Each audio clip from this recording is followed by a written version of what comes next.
ఈరోజు విశాఖపట్నం నగరంలో ప్రెస్ క్లబ్లో ప్రెస్ మీట్ నిర్వహించడం జరుగుతుంది.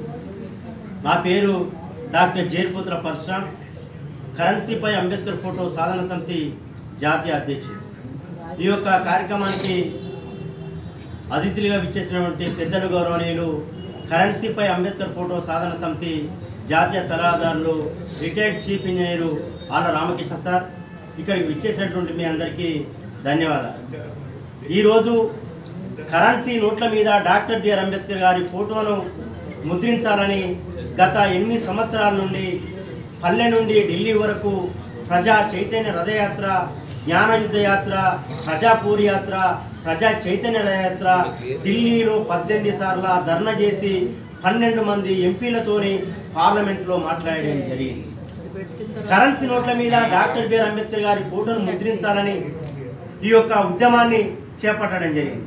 ఎందుకోసం అనంటే మొట్టమొదట మనం వస్తు మార్పిడి చేసుకునే సమాజము అభివృద్ధి చెందుతున్నటువంటి క్రమంలో మార్కెట్లోకి కరెన్సీ అనేది వచ్చింది. కరెన్సీ వచ్చినప్పుడు మొట్టమొదట 1806లో బ్రిటిష్ ప్రభుత్వం 1840లో 1843లో ప్రెసిడెన్షియల్ బ్యాంకులను ఏర్పాటు చేయడం జరిగింది. ఈ స్వాతంత్ర పోరాటం, అదేవిధంగా సహాయక నిరాకరణ ఉద్యమం, అదేవిధంగా మొదటి ప్రపంచ యుద్ధం, ఈ కారణాల వల్ల ఈ దేశంలో 1,50,00,000 మంది చనిపోవడం జరిగింది. 1921లో ఈ యొక్క నష్టాన్ని పూరించడం కోసం బ్రిటిష్ ప్రభుత్వం 1921లో ఇంపీరియల్ బ్యాంకును ఏర్పాటు చేసింది. ఆ యొక్క బ్యాంకు విధులు నిర్వహించడంలోనే విఫలమైంది.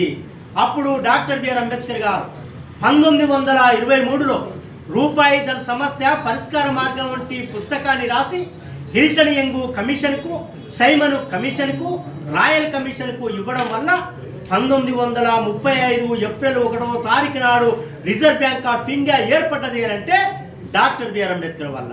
అందుకోసం ఏమంటున్నామంటే రిజర్వ్ బ్యాంక్ ఆఫ్ ఇండియాను ఏర్పాటు చేసింది డాక్టర్ బిఆర్ అంబేద్కర్ కదా. అందుకోసమే కరెన్సీ నోట్ల మీద డాక్టర్ బిఆర్ అంబేద్కర్ గారి ఫోటోను ముద్రించాలని నేను డిమాండ్ చేస్తాను.